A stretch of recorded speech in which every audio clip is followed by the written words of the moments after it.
This is Sridhar, and you're listening to Boring Money. The title of this piece is WeWork gets a crap deal, but Embassy gets a great one. Two valuations of the same company at the same time can apparently coexist. Let's get started. Well, here's a convenient transaction. Quoting from the Economic Times, Embassy Group is looking to list co-working office platform WeWork India in the domestic bourses within 18 months after acquiring US-based WeWork's 27% stakeholding in the Indian entity for about rupees 700 crore, said two people with direct knowledge of the matter.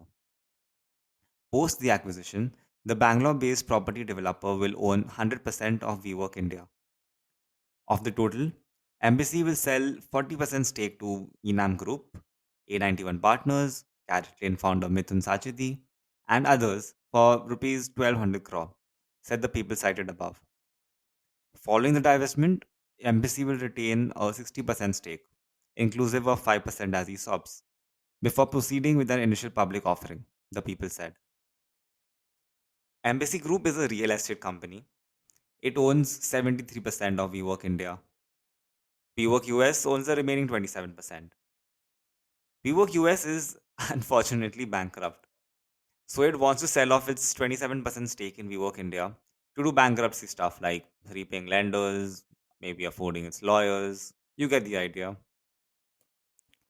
Embassy is buying out WeWork US's 27% stake for rupees 700 crore. That's a rupees 2600 crore, about $310 million valuation. Embassy will then own 100% of WeWork India. All good till now. But then Embassy itself will sell 40% of WeWork India to some outside investors for rupees 1200 crore. That's a rupees 3000 crore valuation, about $360 million. There are already two valuations here. Embassy buys from WeWork US at rupees 2600 crore and sells to Enam Group and the others at rupees 3000 crore. A 16% difference. But chuck that, there's more happening here. Embassy doesn't really end up owning 100% of WeWork India. I mean, it might in theory, but it's just flipping its stake. Here's another way to interpret the same transaction. Enam Group, etc., are the ones buying 27% of WeWork India from WeWork US. They are paying rupees 700 crore. That's the original 2600 crore valuation. They are also buying 13% from Embassy.